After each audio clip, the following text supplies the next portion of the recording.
there, my name is Steve Rennie. Welcome to my Ren Baron Learning to Fly YouTube channel.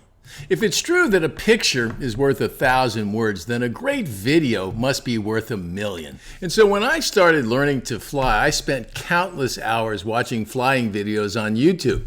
Now, for the record, I want to make it clear that watching videos on YouTube will never take the place of an experienced certified flight instructor. So if you're serious about learning to fly, hooking up with that great instructor is one of the most important decisions you're going to make.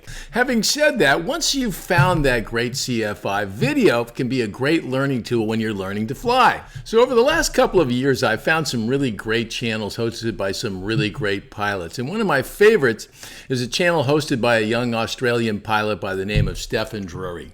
He recently posted a video called YouTube Pilots Are the Worst, which is really the inspiration for the video I'm going to post here today.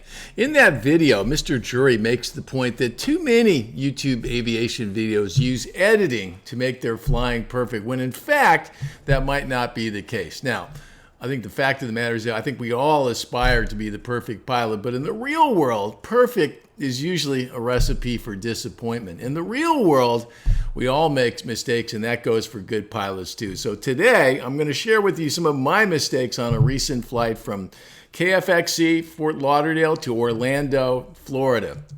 If you're serious about learning to fly, every flight is an opportunity to learn something new. And sometimes those lessons come by acknowledging and learning from your own mistakes. Today's video is certainly no great testimony to my flying skills on this particular flight, but it is a vivid reminder that a great, smooth, safe flight starts on the ground with proper preparation. I learned some valuable lessons on this flight, and I hope you will as well. So come along for the ride. I promise to get you home safely in the end. Ground, run up complete for 8 Foxtrot Sierra. Alright, Foxtrot Sierra, runway 13, intersection Alpha, taxi via Echo Bravo Alpha. Okay, runway 13, intersection Alpha, taxi via Echo Bravo Alpha. Pretty straightforward, it would seem. In fact, from where I was parked in the run-up area, I could actually see where I was supposed to go out the front window, not more than 100 yards away. So what could go wrong, right? Runway 13, taxi via Echo Alpha Bravo, 8 Foxtrot Sierra. Alright, Foxtrot Sierra, will be runway 13, intersection Alpha via Echo Bravo Alpha. 13, intersection Echo Alpha Bravo, 8 Foxtrot Sierra. Now I know what you're thinking. What the heck is going on here, Ren? It seems like I've developed a case of readback dyslexia. Now, I'm sure we've all heard situations on the radio when we're flying where ATC is giving a heading or an altitude to a pilot, and the pilot just keeps getting it wrong. ATC says fly heading 180, and the pilot says fly heading 080. And this goes on 2 or 3 times, and it's almost as though ATC and the pilot are speaking a different language. And while it's kind of funny to hear it when it's the other guy, it's cringeworthy when it's you. And I wish I could tell you what was going on in my mind, but I can't. And just when you think I could not get any stupider, I do. Instead of taking a moment and figuring out where I was and where I wanted to go, I decide to just get going. 6465, runway 9er, taxi via Echo. Runway 9 by Echo, what am I 6465? Alright, Foxtrot Sierra, make a 180 and taxi eastbound on Echo, then northbound on Bravo and a right turn on Alpha. Okay, we go. We're going to take a 180 here. Alright, Foxtrot Sierra, they'll be eastbound on Echo, then your next left turn on Bravo, and then your immediate right turn, 13 Alpha is just ahead to your left if you see the marking. Okay, so next one is left on Bravo, and then immediate right down to 13. Is that correct, 8 Foxtrot Sierra? Alright, Foxtrot Sierra, from the left turn there, and then the next right turn. Left turn at left turn ahead, and then an immediate right turn, 8 Foxtrot Sierra. Alright, Foxtrot Sierra, hold short, runway 13. Hold short, 13. Oh, you want me down to the, got it on Bravo, I got it. So I turn it right to Bravo here. Alright, Foxtrot Sierra, contact tower, they'll give you a back taxi for a full length, since you're now at 13 at Echo. Contact them, 120.9, have a nice flight.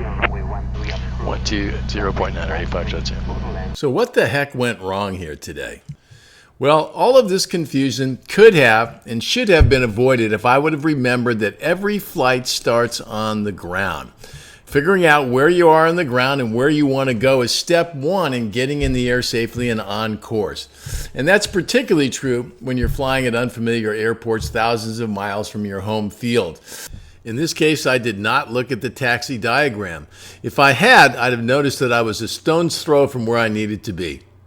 Even without a taxi diagram, I could have figured it out had I had the good sense to look at the Surface Watch taxi diagram on my shiny new MFD and my shiny new Cirrus. And failing that, had I just really listened to what the controller was saying instead of just mindlessly repeating words back, this would have been as easy as it should have been. For 13, this is 8 Foxtrot Sierra holding short at 13 at Echo. Sierra 768 Foxtrot Sierra, Executive Tower, back taxi on runway 13 approved. Runway 13, full length, clear for takeoff. Early right turn to the northwest for TFR. Okay, I'm going to back taxi on 13, so I'm making a left here just to make sure I'm on the second page, right? 8 Foxtrot Sierra. November 8 Foxtrot Sierra, affirmative. Back taxi, runway 13, clear for takeoff. Early right turn to the northwest to avoid the TFR. Okay, I'm going to back taxi on 13 and then early right turn to avoid the TFR, but I'm making a left here on 13, correct? Now, even though the controller has given me the departure instructions twice now, it's not clear watching this video that I've still taken in everything he's saying, including the part about the early right turn to avoid the TFR, and the implications of that are going to become clear in just a minute. Affirmative. Okay, thank you.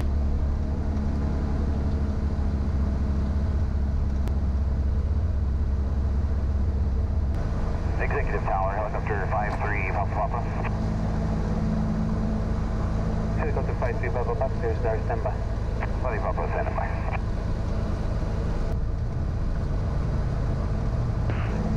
Helicopter 53, Papa, there's our standby. Sorry, Papa, standby. Okay, so finally I'm where I should have been 2-3 minutes ago, which is on runway 13, ready to take off. Now, typically, this is where I would do my last-minute checks before I start rolling. I'd sync my heading. I'd push the takeoff button.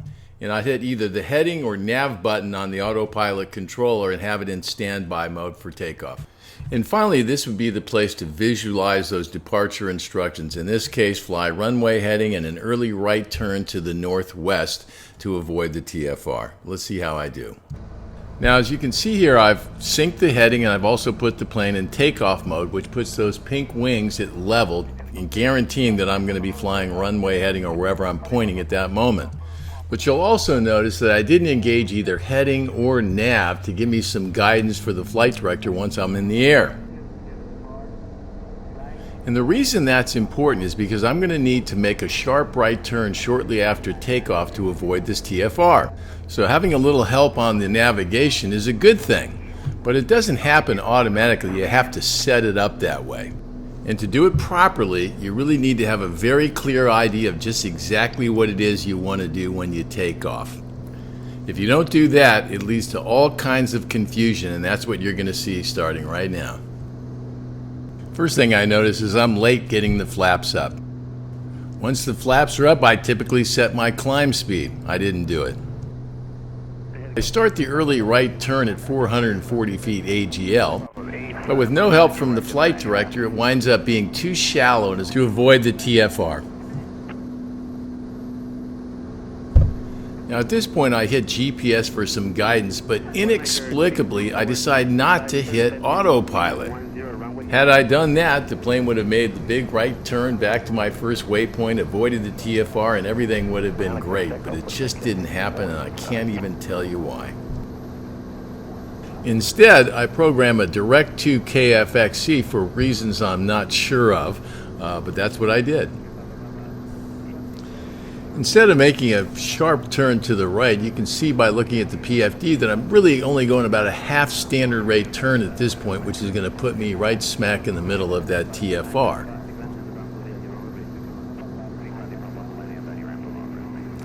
And sure enough, I fly into the TFR and I get my cage rattled, rightfully so, by the ATC controller. November 8 Foxtrot Sierra, fly northwestbound now. You're inside the TFR. Turning right, 8 Foxtrot Sierra.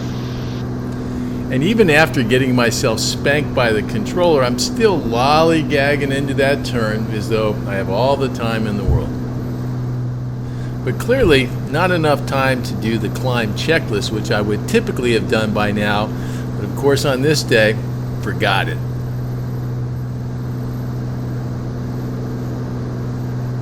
And finally, after what seems like an eternity, I've got the plane heading on a northwestern course, as you can see here.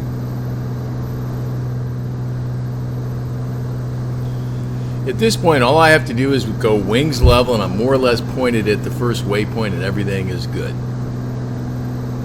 Instead, I finally hit the autopilot button, which takes the plane on a hard right turn toward the KFXE waypoint, which I had loaded previously. And now all of a sudden, I'm heading northeast hard and fast, and it gets uncomfortable. I turn autopilot off now.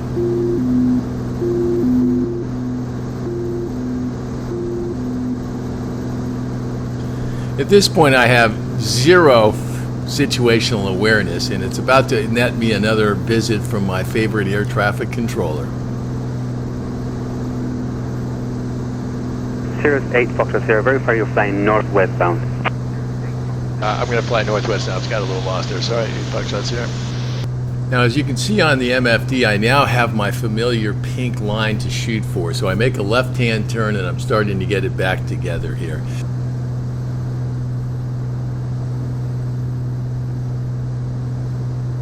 I'm on 340 heading right now. Is that far enough there?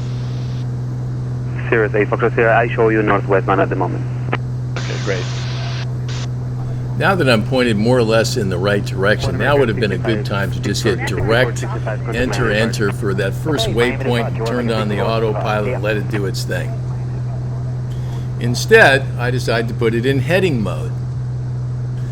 Not the best option for sure, because it's going to mean that I'm going to have to keep adjusting my heading along the way instead of GPS, where I would have just hit the button and forgotten about it.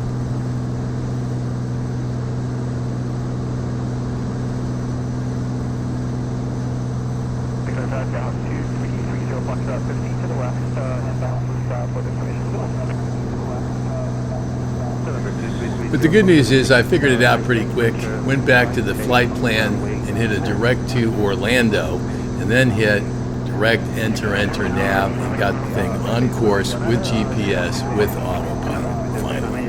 And mercifully ended what was the worst 10 minutes of piloting in my life. So what did I learn today? Every flight starts on the ground, and that means you have to pay attention to how you get to the runways, which means going over the taxi diagrams.